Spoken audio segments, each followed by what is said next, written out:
So hello everyone, welcome back to the channel. मैं हूं अभिषेक और आज हम लोग सॉल्व करेंगे चैप्टर 19 प्रोबेबिलिटी। देखो ये चैप्टर ना बहुत इजी से भी आसान है, बहुत ज़्यादा आसान चैप्टर है। देखो इसके नाम से ही समझो कि चैप्टर में क्वेश्चन किस तरीके के आने वाले हैं। चैप्टर का नाम है प्रोबेबिलिटी। इसका मतलब क्या हो रहा है? संभावनाएं।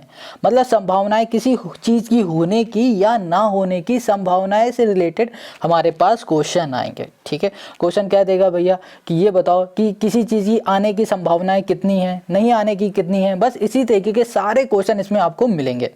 अब इन क्वेश्चन को करने के लिए कुछ पॉइंट्स को आपको याद रखना है। अब वो पॉइंट क्या है? देखो जैसे जैसे क्वेश्चन आते जाएंगे वैसे वैसे हम आपको एक एक पॉइंट को क्लियर बताते जाएंगे। ठीक है, तो आज की इस वीडियो में हम लोग शुरू करते हैं एक्सरसाइज 19 के क्वेश्चन नंबर 1 से। तो देखो यहाँ पर जो क्वेश्चन नंबर 1 है ये क्या कह रहा है? Fill in the blank. Fill in the blank है। ठीक है, बहुत सिंपल है। पहला इसमें जो है वो कह रहा है the probability of an impossible event. Impossible की बात की गई है। देखो हम लोग ना प्रोबेबिलिटी उसकी निकाल सकते हैं जो पॉसिबल है, जो पॉसिबल नहीं है ना उसकी हम लोग प्रोबेबिलिटी निकाल ही नहीं सकते।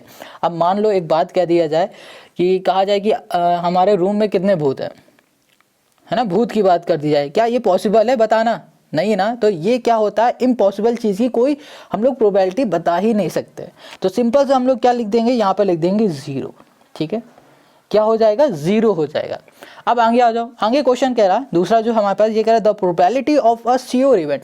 श्योर इवेंट होने की प्रोबेबिलिटी क्या होगी? देखो एक तो हो गई प्रोबेबिलिटी, एक आने की हो गई, एक ना आने की। आना मतलब क्या होगा? श्योर है कि ये आएगा ही आएगा, तो कम से कम एक तो प्रोबेबिलिटी होती है श्योर की। तो यहाँ पर क्या हम लोग करेंगे? 1। इतनी बात क्लियर हो गई। अब आगे आ जाओ। यहाँ लिखा है फॉर एनी इवेंट ई। ये ई का मतलब क्या हो रहा है? ये इवेंट को ई से रिप्रेजेंट किया जा रहा है। जैसे कि यहाँ लिखा है पीई ना, ई का मतलब हो रहा है इवेंट। ठीक है, प्लस पी नॉट इवेंट, तो इसका मतलब क्या हो रहा है? For any event PE, PE का मतलब event plus P not event, मतलब इवेंट होने की संभावना और ना होने की पॉसिबिलिटी। समझ रहे हो? होने की पॉसिबिलिटी प्लस ना होने की पॉसिबिलिटी। होने की पॉसिबिलिटी हमने 1 बताई और ना होने की पॉसिबिलिटी क्या थी? 0, इम्पॉसिबल वाला। ठीक है, इक्वल्स टू क्या हो जाएगा? हमारे पास 1 आ जाएगा। हो गया क्लियर? इतना बहुत सिंपल है। अब आ जाओ इसके 4th में। तो ये क्या रहा है? The possibility of a possible but not a sure event lie between dash and dash. कह रहा है कि the probability of a possible but not sure event, possibility but not sure event lie between कहाँ पर होता है भैया? 0 से 1 के बीच में। 0 एंड यहाँ पर आ जाएगा हमारे पास 1 हो जाएगा। बहुत सिंपल है। अब 5th में आ जाओ। कह रहा है the sum of possibilities of all the outcome of a experiment is, मतलब सभी आउटकम होने की पॉसिबिलिटी का सम क्या होगा? 1 होगा। हमेशा क्या होता है? 1 होता है। तो ये कुछ बातों को आपको याद रखना है। देखो थोड़ी चीज़ आपको समझनी पड़ेगी और किसी किसी पॉइंट को आपको याद रखना पड़ेगा। जैसे कि इम्पॉसिबल इवेंट, भैया इम्पॉसिबल इवेंट का कोई भी प्रोबेबिलिटी होती नहीं, तो 0 हमेशा। जो भी प्रोबेबिलिटी होती है श्योर इवेंट की वो 1 होती है। ठीक है, जैसे कि हमने क्या कहा कि एक हमारे पास कॉइन है। ठीक है, कॉइन को हमने उछाल दिया, कॉइन लिया और ऐसे उछाल दिया। जैसे कि मैच में होता है ना, कौन बैटिंग पहले करेगा तो कॉइन को टॉस किया जाता, उसी तरीके से हमने कॉइन को टॉस कर दिया। फिर ये बताओ हेड आने की और टेल आने की पॉसिबिलिटी क्या है? एक होगी हेड आने की, एक देखो 2 चीज़ पॉसिबिलिटी है, एक तो हेड आने की या फिर टेल आने की। इन दोनों के अलावा और कुछ तो आ नहीं सकता। अगर हम कह देते हैं कि हेड आने की पॉसिबिलिटी क्या है, प्रोबेबिलिटी क्या है, कितनी बार हेड आ सकता है, तो आप कहोगे ज़्यादा से ज़्यादा एक बार आएगा। एक बार उछालने में एक ही बार हेड आ सकता है, 10 बार तो हेड आ नहीं सकता। तो बस वही चीज़ यहाँ पर कर दी गई। ठीक है, आई होप आपको इतनी बात समझ में आ गई। अगर नहीं आई तो कमेंट करके बताओ, हम फिर से आपको एक स्पेशल इंट्रोडक्शन वीडियो बना के दे देंगे। ठीक है, तो चलो अब बात करते हैं क्वेश्चन नंबर 2 की। तो क्वेश्चन नंबर 2 क्या कह रहा है? A coin is tossed once. देखो क्वेश्चन कह रहा है कि एक कॉइन है, उसको टॉस कर दिया जा रहा है, एक बार टॉस किया जा रहा है। What is the probability of getting a tail. Tail आने की पॉसिबिलिटी क्या है? समझना इसको, बहुत इजी क्वेश्चन है। एक कॉइन ले लो अपने हाथ में और उसको उछालो। ठीक है, तो ये देखना कि उसमें आएगा क्या, हेड आएगा या फिर उसमें आएगा टेल। पहले इसको समझो और फिर इसको करेंगे कैसे उसको भी आपको समझना पड़ेगा। हमने एक कॉइन लिया, ठीक है, कॉइन को उछाला तो हमने देखा कि या फिर हेड आ सकता है या फिर टेल आ सकता है। इन दोनों के सिवा और कुछ नहीं आ सकता एक कॉइन को एक बार उछालने पर। क्लियर है? समझ में आ गया?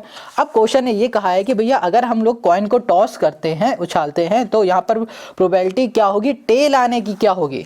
तो भैया टेल आने की प्रोबेबिलिटी क्या हो जाएगी? 1 हो जाएगी। ठीक है, बट इसको इस तरीके से नहीं करेंगे। फिर से समझो, एक बार कॉइन को उछाला तो कॉइन उस कॉइन को उछालने में जो प्रोबेबिलिटी होगी एक बार टेल आने की वो क्या होगी, 1 होगी। इतनी बात क्लियर होगी, ठीक है। इस क्वेश्चन को हम लोग इस तरीके से तो करेंगे नहीं, इसका प्रॉपर तरीका होता है करने का। अब वो कैसे करेंगे उसको देखो। अब इस क्वेश्चन के तरीके को समझो कि किस तरीके से हम लोग इसको कॉपी में रिप्रेजेंट करते हैं। तो देखो हमें क्या करना है कि एक कॉइन को टॉस करना है। When we are toss a coin तो outcome will be head and tail, head आएगा या फिर टेल आएगा, इन दोनों के सिवा कुछ और तो आएगा नहीं। वही चीज हम लोग यहाँ पर लिख देते हैं। यहाँ लिखेंगे when a coin toss, when a coin tossed,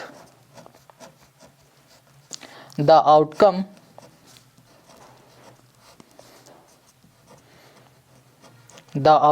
are, हमारा आउटकम क्या हो जाएगा भाई साहब, हेड हो जाएगा या फिर हो जाएगा टेल, इन दोनों के सिवा और कुछ नहीं आएगा एक बार एक कॉइन को टॉस करने पर। क्लियर इतनी बात, एक बार में टॉस करेंगे हेड या टेल आएगा, इस बात को ध्यान रखना, ठीक है। अब देखो यहाँ पर कितने आउटकम है, हमारे पास 2 आउटकम है। तो यहाँ पर लिखेंगे टोटल आउटकम, क्या लिखेंगे, टोटल आउटकम, ठीक है। टोटल आउटकम्स इक्वल्स टू 2 हो गया। क्लियर इतनी बात। अब आगे क्वेश्चन ने हमसे क्या पूछा था, क्वेश्चन ने ये पूछा था कि जो प्रोबेबिलिटी होगी किसकी, टेल आने की, टेल आने की प्रोबेबिलिटी भैया बताओ कितनी होगी। तो इन दोनों में देखो कि टेल आने की प्रोबेबिलिटी क्या है, सिर्फ एक ही तो दिख रही। अगर हमने टॉस कर दिया तो भैया टेल आने की प्रोबेबिलिटी कितनी दिख रही, 1 दिख रही। तो हम लोग यहाँ पे लिखेंगे P, यहाँ पे लिखेंगे या फिर पहले यहाँ लिख देते हैं probability of tail equals to कर दिया हमने यहाँ पर 1। अब यहाँ पर हमें लिखना पड़ेगा P और इवेंट हमारा क्या चल रहा है, गेटिंग अ टेल। तो यहाँ लिख दिया हमने गेटिंग, यहाँ पर गेटिंग अ टेल की जगह पे आप ई लिख दो तो ये भी हो जाएगा इवेंट, ठीक है। तो यहाँ लिख दिया गेटिंग अ टेल। अब देखो यहाँ पर ध्यान देना, हमारे पास कितने आउटकम है, 2 हैं, ठीक है। टोटल आउटकम 2 हैं, 2 में से पॉसिबिलिटी क्या है भैया, 1 वो टेल आने की 1 है। तो यहाँ लिखेंगे 1/2। क्लियर हो गया। तो इसी तरीके से हमें क्वेश्चन करना है। फिर से समझो, यहाँ पर क्या हुआ कि हमने एक कॉइन को टॉस किया तो उसमें हेड या टेल आने की पॉसिबिलिटी थी, हेड आ सकता है या टेल आ सकता है। तो कितनी पॉसिबिलिटी हो गई हमारे पास, 2 हो गए। तो टोटल आउटकम हमने क्या लिख दिया, 2, ठीक है। अब यहाँ पर क्वेश्चन ने ये कहा था कि ये बताओ कि टेल आने की पॉसिबिलिटी क्या है। तो यहाँ पर ना टेल आने की पॉसिबिलिटी तो भैया 1 है। अगर एक बार हम लोग टॉस करेंगे तो एक ही बार तो टेल आ सकता है, तो हमने 1 लिख दिया। अब यहाँ पे लिखा P गेटिंग अ टेल, इसका मतलब क्या है कि इवेंट क्या चल रहा है हमारा, गेटिंग अ टेल, मतलब टेल के बारे में पूछा जा रहा था, ठीक है। तो हमने लिख दिया getting a tail equals to 1/2, मतलब 2 आउटकम में से एक बार पॉसिबिलिटी है आने के। क्लियर हो गया। तो क्वेश्चन नंबर 2 हो गया। अब आते हैं क्वेश्चन नंबर 3 में। सो अब जो क्वेश्चन नंबर 3 कर रहे हैं ना, ये भी क्वेश्चन नंबर 2 की तरह है, बट यहाँ पर क्या कहा जा रहा है कि 2 कॉइन को एक साथ उछाल दिया गया है। देखो क्या रहा है, 2 coin are tossed simultaneously, find the probability of getting a exactly 1 head, at most 1 head, at least 1 head. समझे, यहाँ कह रहा है कि भैया 2 कॉइन को उछाल दिया गया। पहले तो हमें क्या बताना है कि एग्जैक्टली 1 हेड आने की प्रोबेबिलिटी क्या होगी जब 2 कॉइन को उछाला जाएगा। तो इसको समझने से पहले ये समझेंगे कि अगर हम 2 कॉइन को एक साथ उछालते हैं कि हमारे टोटल आउटकम क्या होंगे। समझ रहे हो ये बात। जैसे कि पहले दूसरे वाले क्वेश्चन में हम लोगों ने क्या किया था, हमने ये बताया था कि भैया हमारे पास एक कॉइन है, अगर हम उसको उछाल देते हैं तो उसका आउटकम हेड होगा या फिर टेल होगा। अब इसी तरह अगर हम 2 कॉइन को एक साथ उछालते हैं तो हमारा आउटकम क्या हो जाएगा, पहले हमें ये समझना है, ठीक है, फिर आगे का काम करेंगे। ओके, अब इसके सोल्यूशन को समझो। When we toss 2 coin the outcome will be head head, head tail, tail head, tail tail, ठीक है। इसके अलावा और कुछ भी आउटकम नहीं आएगा। आप चाहो तो खुद से एक बार ट्राई करो, 2 कॉइन को लो और दोनों कॉइन को एक साथ उछालो, फिर देखो क्या आएगा, हेड हेड आएगा या फिर हेड टेल आ जाएगा या फिर टेल हेड आ जाएगा या फिर टेल टेल आएगा, ठीक है। इसके अलावा कोई भी पॉसिबिलिटी नहीं है आने की। क्लियर हो गया। अब क्वेश्चन पे हम लोग आ जाते हैं। अब क्वेश्चन ने क्या कहा है कि पहले तो exactly 1 head, at most 1 head और एट लीस्ट 1 हेड के बारे में कहा हुआ है, ठीक है। उससे पहले हम लोग क्या करते हैं, यहाँ पर लिख लेते हैं टोटल आउटकम। यहाँ लिखा हमने टोटल यहाँ लिख दिया आउटकम्स, ठीक है। टोटल आउटकम कितने हो गए हमारे पास, 1 2 3 4। क्लियर, यहाँ लिख दिया हमने 4। गॉट इट, इतनी बात। अब देखो पहला क्वेश्चन क्या है हमारे पास, पहला है कि भैया ओके एग्जैक्टली 1 हेड, यहाँ लिख देते हैं एग्जैक्टली 1 हेड, ठीक है। एक हेड की हम बात कर रहे हैं, क्लियर इतनी बात। अब एक हेड की हम लोग बात करें तो इसमें देखो कहाँ कहाँ, एक यहाँ पर भी है, यहाँ पर भी हेड है और यहाँ पर भी है हेड, ठीक है।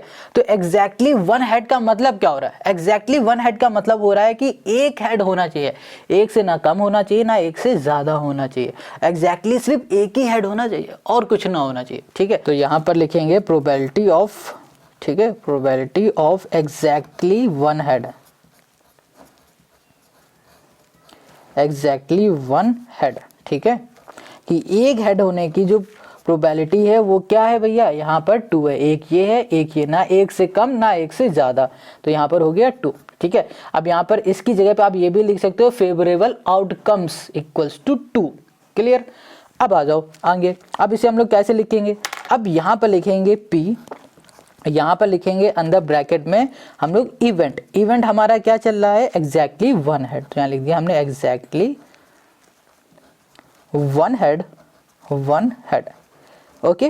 तो exactly one head equals to क्या हो जाएगा हमारे पास, फेवरेबल आउटकम जो कि 2 है डिवाइड में टोटल आउटकम जो कि हमारे पास 4 है, यही होता है निकालने का तरीका। तो यहाँ लिखा हमने 1/2, क्लियर।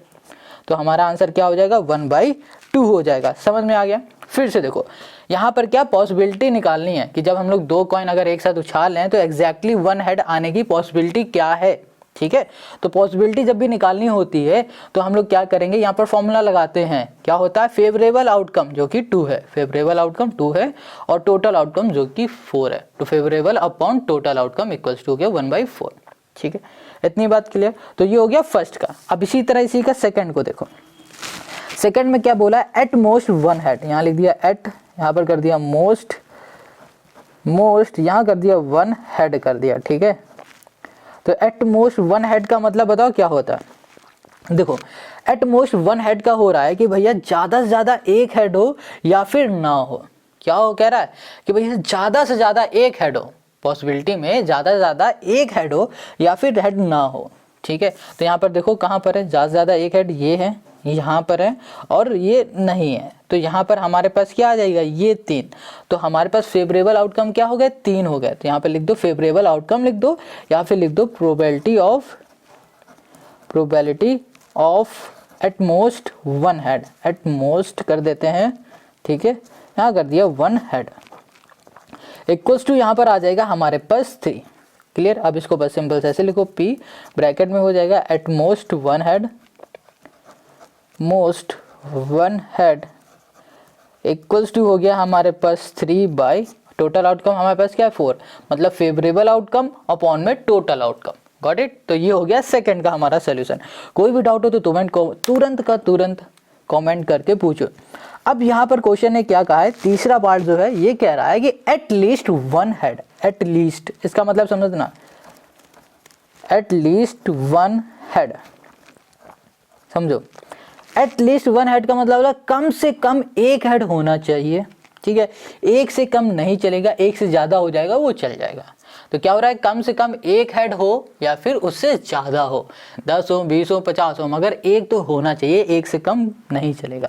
तो यहाँ पर आ जाओ, हमारे पास क्या है, कम से कम एक हेड इसमें भी है, इसमें भी है और एक से ज़्यादा भी ये है। तो यहाँ पर हो जाएंगे हमारे पास टोटल 3, तो यहाँ पर लिख देंगे हम लोग 3 आउटकम हो गए हमारे पास। अब यहाँ पर लिखते हैं प्रोबेबिलिटी और ब्रैकेट में कर देते हैं एटलीस्ट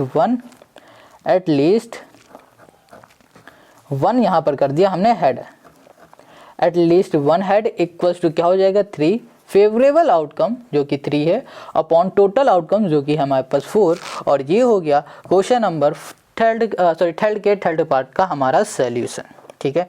कितना सिंपल है, बहुत सिंपल है। इसी तरीके से क्वेश्चन करते जाएंगे और एक एक स्टेप को हम लोग समझते जाएंगे, ठीक। तो क्वेश्चन 3 हो गया। अब आते हैं हम लोग नेक्स्ट क्वेश्चन पे।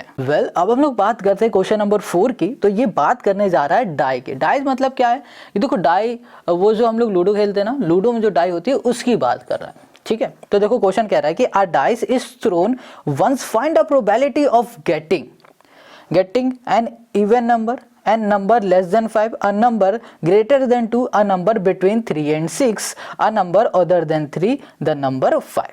सिंपल है, ये समझ में आया, नहीं आया अभी हम बताते हैं। देखो अगर आपके पास डाई है, लूडो है, तो उसको देखो पासे को देखो जो ऐसा होता है, ठीक है, उसमें देखो कौन कौन से नंबर है और ये देखो उसमें कितने नंबर है, ठीक है। चलो अगर देख लिया है तो इसके सोल्यूशन पे, तो यहाँ पर देखो जो हमारा डाइस होता है ना, उस डाइस में 6 फेस होता है, एक में 1 होता है, दूसरे में 2 नंबर होते हैं, मतलब 2 डॉट होते हैं, तीसरे में 3 डॉट होते हैं, चौथे में 4 डॉट होते हैं, पांचवें में 5 डॉट होते हैं और छठे में क्या होता है 6 डॉट होते हैं, ठीक है। ऐसा ही तो होता है ना।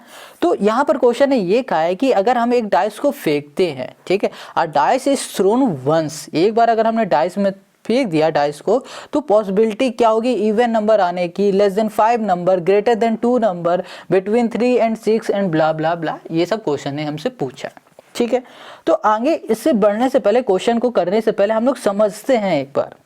देखो अगर हमने डाइस को फेंक दिया तो उसमें 6 चीज आ सकती हैं, एक तो 1 भी आ सकता है, 2 भी आ सकता है, 3 भी आ सकता है, 4 भी आ सकता है, 5 भी आ सकता है, 6 भी आ सकता है। तो 6 चीज आ रही है ना, 6 नंबर आ सकते हैं। तो total number of possible outcome क्या हो जाएगा हमारे पास 6 हो जाएगा। क्या हो जाएगा हमारा 6 होगा, total number of possible outcome हो गया हमारा 6। अब क्वेश्चन क्या पूछ रहा है उस पे आ जाते हैं। तो देखो पहला जो क्वेश्चन कर रहा है वो है हमारे पास इवन नंबर, ठीक है, इवन, यहां पर हमने कर दिया नंबर, क्या है हमारे पास इवन नंबर है। अब देखो यहाँ पर 1 2 3 4 यहाँ पर लिख देते हैं और अच्छे से समझ में आएगा। 1 कर दिया, 2 कर दिया, 3 कर दिया, 4 5 6, ठीक है। अब इसमें देखो कितने इवन नंबर है हमारे पास। देखो हमारे पास इवन नंबर कौन सा है, यहाँ पर 2 है, 4 है और 6 है। तो इवन नंबर हमारा क्या होगा, ओके, यहाँ लिख दिया 2 4 6 हो गए। तो टोटल इवन नंबर कितने हो गए हमारे पास 1 2 3, टोटल इवन नंबर हमारे 3 हो गए, ठीक है। तो यहाँ पर हम लोग फेवरेबल आउटकम लिख सकते हैं या फिर इवन नंबर भी लिख दो, एक ही बात है। चलो इस बार हम लोग फेवरेबल लिखते हैं। तो यहाँ लिखा था favourable outcomes,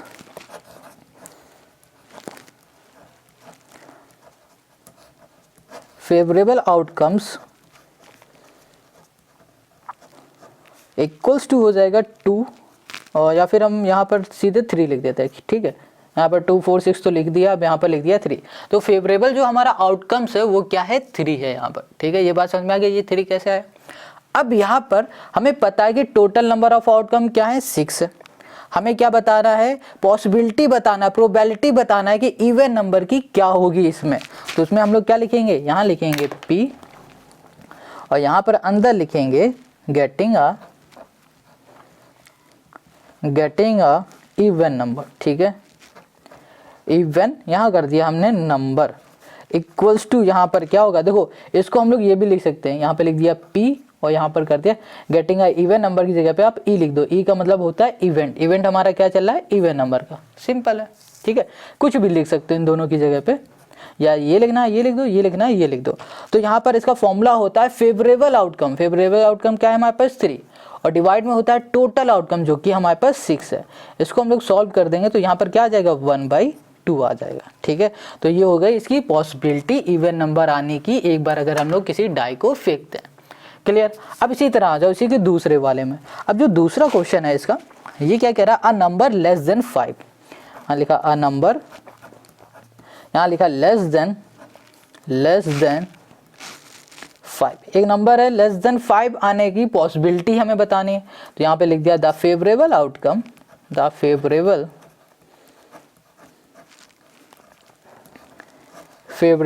outcome equals to क्या है, देखो 5 से कम कौन कौन से नंबर हैं, 1 2 3 4, 5 से कम कौन कौन से 4 नंबर है। तो टोटल हमारे पास क्या हो गए 4 नंबर हो गए, ठीक है। या फिर यहाँ पर हम लिख भी देते हैं और नंबर लेस देन 5 कौन से हैं भैया, 5 से कम 1 भी है, 5 से कम 2 भी है, 5 से छोटा 3 भी है और 5 से छोटा 5 भी है, 4 भी है, ठीक है। तो फेवरेबल आउटकम कितने हो जाएंगे 1 2 3 4 हो गए, टोटल हमने यहाँ पर 4 लिख दिया। अब इसकी पॉसिबिलिटी निकालनी, तो यहाँ लिखा P, यहाँ पर ब्रैकेट के अंदर E लिख दो या फिर लिख दो getting a number less than 5 लिखो इक्वल्स टू। अब क्या होता है इसका फॉर्मूला, इसका फॉर्मूला होता है फेवरेबल आउटकम जो कि 4 है, डिवाइड में होता है टोटल आउटकम जो कि हो जाएगा हमारे पास 6, टोटल आउटकम हमेशा वही रहेगा। इसको सॉल्व करेंगे तो 2 बाई यहाँ पर क्या हो गया 3 हो गया। तो इसकी जो पॉसिबिलिटी है, प्रोबेबिलिटी है, ये है हमारे पास 2/3, गॉट इट। तो क्वेश्चन नंबर 2 भी हमारा इसी का हो गया, मतलब दूसरा पार्ट हो गया। अब आ जाते हैं इसी के तीसरे पार्ट में। देखो भाई जो इसका तीसरा पार्ट है भाई साहब, तो ये कह रहा है अ नंबर ग्रेटर देन 2, ठीक है, यहाँ लिख दिया अ नंबर, यहाँ कर दिया नंबर ग्रेटर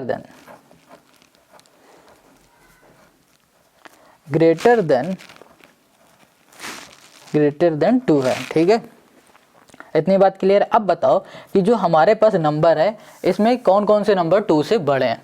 3 है, 4 है, 5 है, 6 है। तो टोटल नंबर कितने हो गए हमारे पास यहाँ पर?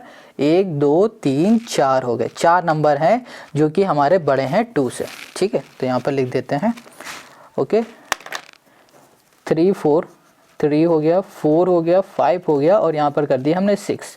फिर से यहाँ पर लिखेंगे द फेवरेबल आउटकम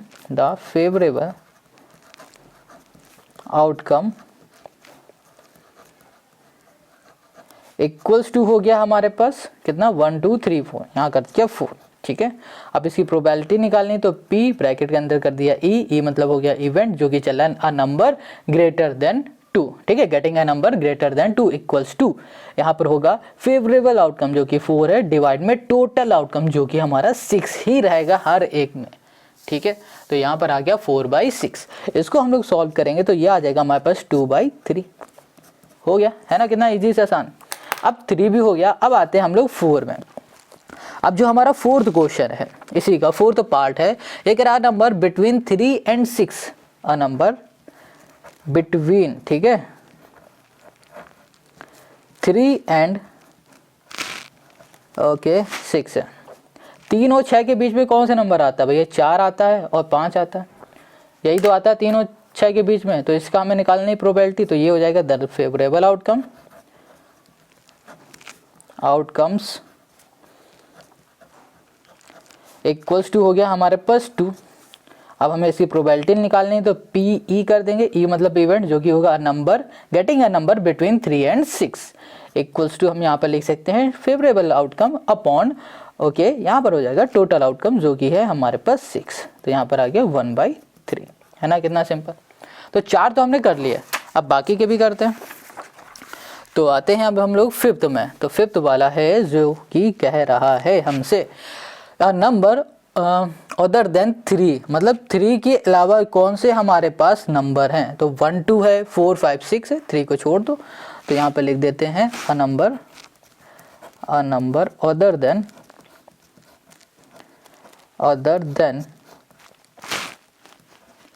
ओके 3 है। क्लियर। अब देखो 3 के अलावा कौन कौन से नंबर हमारे पास है? 1 है, ठीक है, 2 है, गॉट इट, 4 है, 5 है और 6 है। तो यहाँ पर हमारे पास फेवरेबल आउटकम, या यहाँ लिख देते हैं the favourable outcomes equals to हो गया हमारे पास 5। ठीक है, टोटल आउटकम हमारे पास क्या हो जाएगा 6। तो इसकी जो प्रोबेबिलिटी हो जाएगी वो हो गया हमारे पास 5/6, है ना, कितना सिंपल। अब आते हैं इसी का लास्ट वाला जो कि है हमारे पास 6th। अब जो 6th है ये हमसे कह रहा है ओके लास्ट ओके फिफ्थ हो गया हमारा 6 है द नंबर 5, ठीक है, द नंबर 5। अब नंबर 5 आने की प्रोबेबिलिटी क्या है भाई? अगर एक डाई को हम फेंक रहे हैं तो नंबर 5 आने की प्रोबेबिलिटी क्या होगी? 5 मतलब एक बार, नंबर 5 आने की प्रोबेबिलिटी क्या हो जाएगी? 1 होगी। यहाँ 5 का मतलब हो रहा है सिर्फ 5 लिखा है, तो यहाँ पर 1 लिख देते हैं, कंफ्यूज हो जाओगे। तो 5 आने की प्रोबेबिलिटी क्या है? यहाँ पर 1 है, ठीक है। तो यहाँ पर लिखा द फेवरेबल आउटकम, या फिर सीधे यहाँ पर हम सॉल्व कर देते हैं। PE इक्वल्स टू हो जाएगा favourable outcome 1 upon total outcome जो कि है 6। और यही हो गया हमारा क्वेश्चन नंबर ओके कौन सा 4 का हमारा आंसर 1/6, है ना, कितना सिंपल। बहुत इजी एक्सरसाइज है, पूरा चैप्टर ही बहुत इजी है, ठीक है। अब आते हैं हम लोग नेक्स्ट क्वेश्चन। अब यहाँ पे जो क्वेश्चन 5 है ये कह रहा है a letter of English alphabet is chosen at random. इसका मतलब ये हो रहा है कि इंग्लिश के जो अल्फाबेट होते हैं उसमें से किसी एक लेटर को रेंडमली चूज कर लिया गया, ठीक है। आगे कह रहा है determine the probability that the chosen letter is a consonant. अब हमें ये बताना है कि भैया कॉन्सोनेंट नंबर को चूज करने की प्रोबेबिलिटी क्या होगी, बस हमें ये बताना है, ठीक है। पहली बात तो ये हमें पता होना चाहिए कि कॉन्सोनेंट नंबर होते क्या है, तभी तो हम लोग इनकी प्रोबेबिलिटी बता पाएंगे। बहुत सिंपल है। फिर से एक बार हम लोग इस क्वेश्चन को समझते हैं। क्वेश्चन ने ये बोला है कि भैया इंग्लिश के जो अल्फाबेट होते हैं ना उनमें से कोई एक रेंडमली नंबर चूज कर लिया गया, ठीक है। बट यहाँ पर कहा है determine the probability that the chosen letter is a consonant. कहा जा रहा है कि ये बताओ कि कॉन्सोनेंट आने के लेटर आने के पॉसिबिलिटी क्या है, बस इतना पूछा। तो चलो इसे करते हैं। वेल, अब क्वेश्चन ने क्या बात की थी, इंग्लिश के अल्फाबेट की। तो टोटल लेटर कितने होते हैं इंग्लिश अल्फाबेट में, 26 होते हैं। तो हमने यहाँ लिखा there are 26 letters in the English alphabet. Got it. तो इसका मतलब ये हो रहा है कि भैया 26 टोटल आउटकम हो गए हमारे पास। बट यहाँ पर क्वेश्चन ने बात किसकी कही है, कॉन्सोनेंट की। तो कॉन्सोनेंट क्या होते हैं पता है, नहीं पता तो इसको ध्यान से सुनना। देखो हमारे जो वोवेल्स होते हैं अल्फाबेट में, इंग्लिश अल्फाबेट में, वो होते हैं AEIOU। इन लेटर को हटा के जो भी लेटर हमारे बच रहे हैं ना, वो हो जाते हैं हमारे कॉन्सोनेंट। ठीक है, ये क्या हो गया, ये हमारे वोवेल हैं, वोवेल के हटाने के बाद जितने भी लेटर बचते हैं वो होते हैं हमारे कॉन्सोनेंट। तो मतलब क्या हो रहा है, 26 टोटल लेटर हैं, 26 में से अगर हम इन लेटर को हटा देते हैं तो हमें मिल जाएंगे कॉन्सोनेंट, है ना। कॉन्सोनेंट की यहाँ पर बात की जा रही, तो हम लोग निकाल लेते हैं पहले कॉन्सोनेंट। ठीक है, तो यहाँ पे लिखेंगे there are, okay, there are. अब हमारे पास कितने कॉन्सोनेंट हैं, देयर आर कितने हो जाएंगे हमारे पास, टोटल हैं 26 है, हाँ ठीक है। और 26 में हम माइनस कर देंगे 1 2 3 4 5 लेटर को माइनस कर देंगे तो यहाँ पर हमें मिल जाएगा 21। तो देयर आर 21 कॉन्सोनेंट। ठीक है, तो यहाँ पर आ गया हमारे पास 21 कॉन्सोनेंट हमें यहाँ पर मिल चुके हैं। क्लियर इतनी बात। तो फिर से देखो, क्वेश्चन ने कहा था कि भैया कॉन्सोनेंट आने की प्रोबेबिलिटी क्या है, ये क्वेश्चन ने हमसे पूछी थी। ओके, तो यहाँ पर हमने सबसे पहले कॉन्सोनेंट लेटर को निकाला हुआ है। तो कॉन्सोनेंट लेटर हमारे कितने हो गए, टोटल 21 हो गए। ठीक है, अब हमें पॉसिबिलिटी निकालनी है। तो सिंपल से हम लोग क्या लिखेंगे, हम लोग यहाँ पे लिखेंगे P और यहाँ पे लिखेंगे गेटिंग अ कॉन्सोनेंट। तो हमारा जो कॉन्सोनेंट हो जाएगा वो क्या हो जाएगा, 21 बाई फेवरेबल आउटकम डिवाइड में हो जाएगा टोटल आउटकम, जो कि हो गया हमारे पास 26 हो गया। ठीक है, और यही हो जाएगा क्वेश्चन नंबर 5 का हमारा आंसर, है ना। कितना इजी। तो आई होप आपको सारे क्वेश्चन समझ में आ गए। इस वीडियो में हम लोग क्वेश्चन नंबर 5 तक के ही करेंगे, बाकी क्वेश्चन आपको मिल जाएंगे नेक्स्ट वीडियो में, और नेक्स्ट वीडियो की लिंक आपको मिल जाएगी डिस्क्रिप्शन में। तो मिलते हैं हम लोग नेक्स्ट वीडियो में।